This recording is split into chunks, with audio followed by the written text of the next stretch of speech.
வெகு சிறப்பான முறையில் மக்கள் அதிகாரம் என்ற அமைப்பு, மக்கள் அதிகார கழகம் என்ற நிலையில் உருமாறி இருக்கின்ற இந்த மக்கள் அதிகார இரண்டாவது மாநில மாநாட்டிலே விடுதலை சிறுத்தைகள் கட்சியின் சார்பிலே முன்னிலை பொறுப்பினை வழங்கிக் கொண்டிருக்கின்ற எனக்கு எமது கட்சியினுடைய துணை பொதுச் செயலாளர் தம்பி கனி அமுதன் அவர்கள் வர இயலாத நிலையிலே எனக்கு இந்த சந்தர்ப்பம் கிடைத்திருப்பதில் நான் மகிழ்ச்சி அடைகின்றேன். இந்த அமைப்பை பற்றி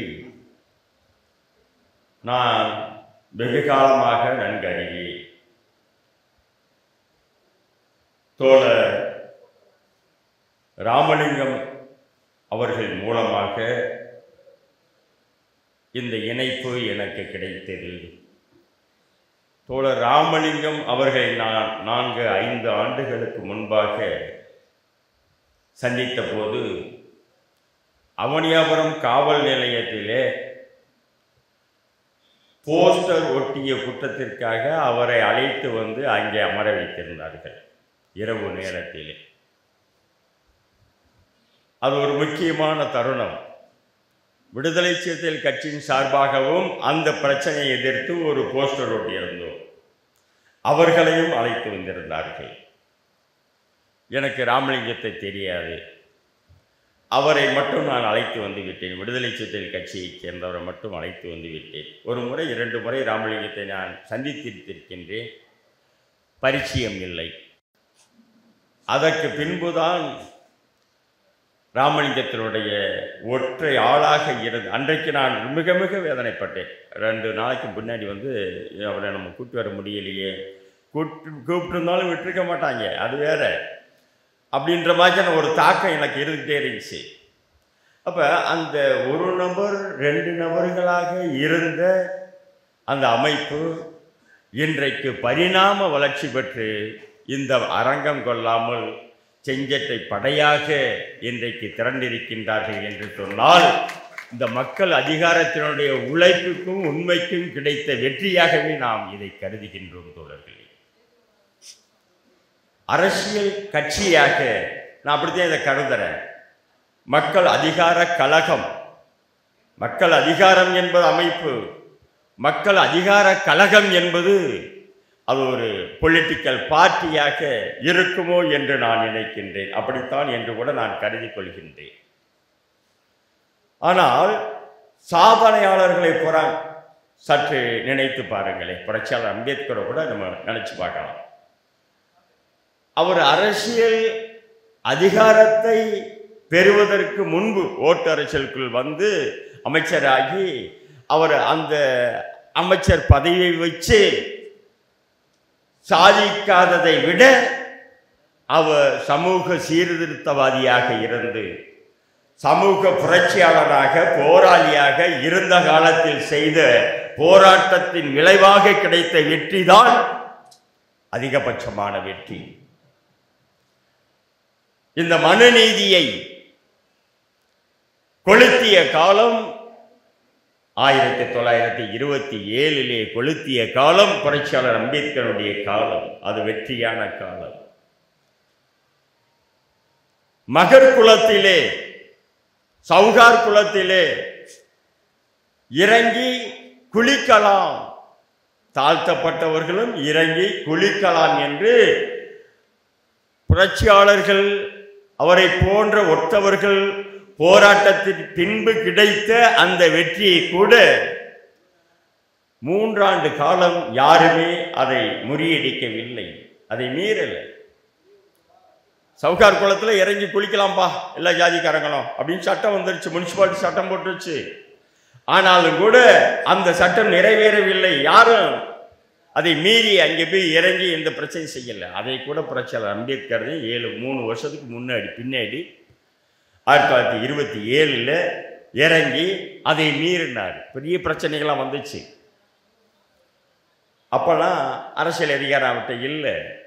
குலை நுழைவு போராட்டம் 1930 கோயில் நுழைவு போராட்டம் 30 நடக்கும் பொழுதும் இதுதான் தோழர்களே. ஒரு முறை காந்தி அவர்கள் அவருடைய ஊரிலே போர்பந்தர் என்ற அந்த ஊரிலே குஜராத்திலே இருக்கின்றார். குஜராத்திற்கு பக்கத்திலே ஒரு 16 கிலோமீட்டர் தூரத்திலே அங்கே ஒரு கிராமம். அந்த கிராமத்திலே தாழ்த்தப்பட்டவர்கள் பொது கிணத்திலே அவர்கள் நீர் அருந்து விட்டார்கள், நீர் இறைத்து விட்டார்கள் என்பதற்காக கவிதா என்ற கிராமம் என்று நினைக்கின்றேன். அந்த ஊர்க்காரங்களாம் சேர்ந்து இன்னைக்கு செய்கிறாங்க இல்லையா, நம்ம பெருசாக பேசிக்கிறோம்ல, வேங்க வயல் அந்த தொட்டியில் ஏறி மலத்தை கரைச்சி விட்டு போயிட்டாங்க அப்படின்ற மாதிரி. அது இன்னைக்கு நேற்று இல்லை, புரட்சியாளர் அம்பேத்கர் காலத்திலேயே அது நடந்திருக்கு.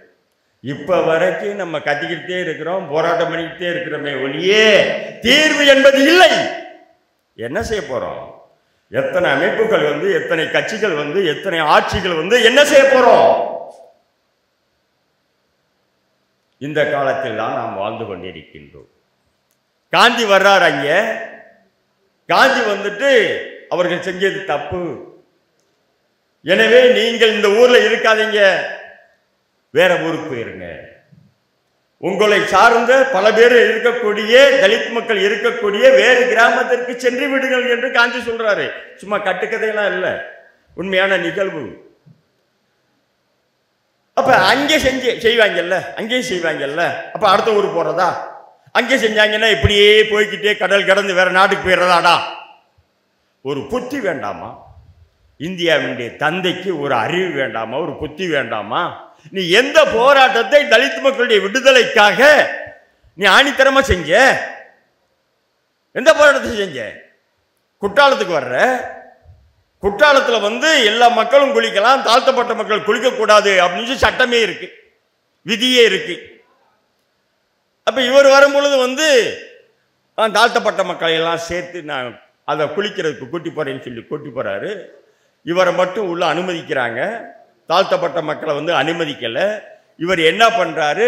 தாழ்த்தப்பட்ட மக்களை அனுமதிக்கவில்லை என்றால் நானும் குளிக்க மாட்டேன் என்று வந்துடுறார். இது என்ன வீரத்தனமான செயல்?